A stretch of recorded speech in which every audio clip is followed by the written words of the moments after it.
Breaking news చూస్తున్నాం. ఉమ్మడి మహబూబ్ నగర్ జిల్లా ఎమ్మెల్యేలతో సీఎం సమావేశమయ్యారు. ఉమ్మడి మహబూబ్ నగర్ జిల్లా ప్రతినిధులకు దిశానిర్దేశం చేశారు.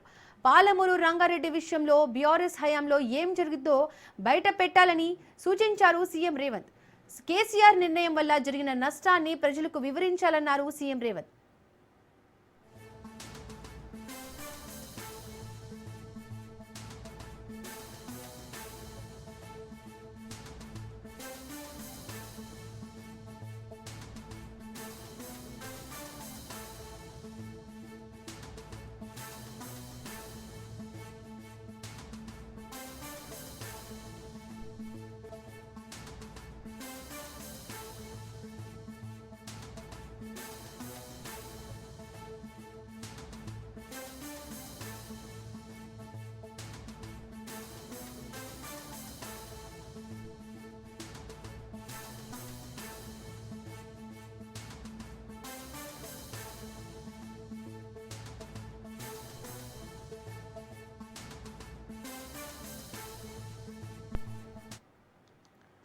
ఉమ్మడి మహబూబ్ నగర్ జిల్లా ఎమ్మెల్యేలతో సీఎం రేవంత్ రెడ్డి సమావేశం నిర్వహించారు.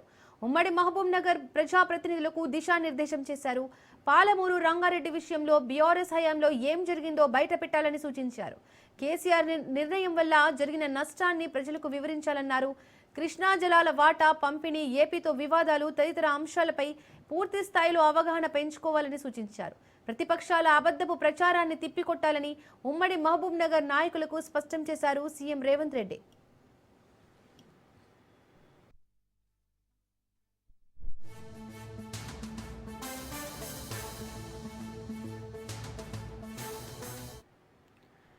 ఇదే అంశానికి సంబంధించి మోర్ డీటెయిల్స్ మా బ్యూరో చీఫ్ రాజిరెడ్డి అందిస్తారు. రాజిరెడ్డి, ఉమ్మడి మహబూబ్ నగర్ జిల్లా ఎమ్మెల్యేలతో సీఎం రేవంత్ రెడ్డి సమావేశం నిర్వహించారు. దీనికి సంబంధించి డీటెయిల్స్ ఏంటి? ముఖ్యంగా మహబూబ్ నగర్ జిల్లా ఎమ్మెల్యేలతోని ముఖ్యమంత్రి రేవంత్ రెడ్డి భేటీ అవడానికి ప్రధాన కారణం పాలమూరు రంగారెడ్డి ఎత్తిపోతల పథకానికి సంబంధించిన ఆ ప్రాజెక్టు సంబంధించినటువంటి పూర్తి సమాచారం ఉండాలి. అసలు పాలమూరు రంగారెడ్డి ప్రాజెక్టును వివక్షత చూపించిందంతా కూడా బీఆర్ఎస్ హయాంలో కట్టెడు మట్టి కూడా పాలమూరు రంగారెడ్డి నుంచి ఎత్తిపోయలేదు. అసలు పనులే జరగలేదు. అందులో పెద్ద కుంభకోణం జరిగిందని ఏకంగా గతంలో బీఆర్ఎస్ లో పనిచేసినటువంటి ఎమ్మెల్సీగా ఉన్నటువంటి కవితే స్పష్టంగా చెప్తున్నటువంటి నేపథ్యంలో పూర్తిగా మనం కూడా కాంగ్రెస్ ఎమ్మెల్యేలు కూడా మొత్తం సంపూర్ణ అవగాహన ఆ యొక్క ప్రాజెక్టు గురించి తీసుకోవాలి.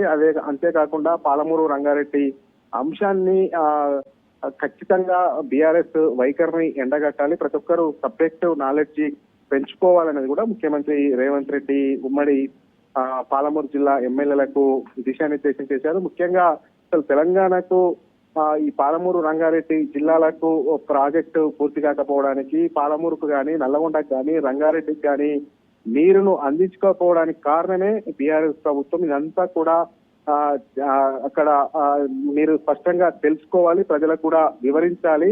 ముఖ్యంగా పాలమూరు రంగారెడ్డి జిల్లా పూర్తయితే 3 జిల్లాలకు సాగునీరు అందులో వైపు రంగారెడ్డి, మరోవైపు మహబూబ్ నగర్, ఇంకోవైపు నల్లగొండ, ఈ 3 జిల్లాలు సాగునీరు అందకుండా చేసిన ఘనకార్యం ఏదైనా ఉందంటే అది బీఆర్ఎస్ చేసింది. అంతేకాకుండా 90 టీఎంసీలు చెప్తున్నటువంటి బీఆర్ఎస్ అప్పుడు తక్కువగా టీఎంసీలకు వాళ్ళే ఒప్పందం కుదుర్చుకొని వచ్చారు. ఇప్పుడు పైగా కాంగ్రెస్ పైన పట్టుకాల్సి నిదేసి 45 టీఎంసీలకే ఒప్పందం కుదుర్చుకొని వచ్చారనేది కూడా విష ప్రచారం చేస్తున్నారు. వీటన్నిటిని తిప్పికొట్టాలి. ప్రతిపక్ష పార్టీ అయినటువంటి బీఆర్ఎస్ కు ఎప్పటికప్పుడు కౌంటర్ వేయాలి. అదేవిధంగా మహబూబ్ నగర్ జిల్లాకు సంబంధించినటువంటి ఎమ్మెల్యేలు దీని స్పష్టమైన ఈ ప్రాజెక్ట్ పైన స్పష్టమైనటువంటి విధానంతో, అదేవిధంగా స్పష్టమైన సబ్జెక్టుతో ముందుకు రావాలనేది ఎమ్మెల్యేలకు ముఖ్యమంత్రి రేవంత్ రెడ్డి దిశానిర్దేశం చేసినట్టు తెలుస్తా ఉంది. దీపిక.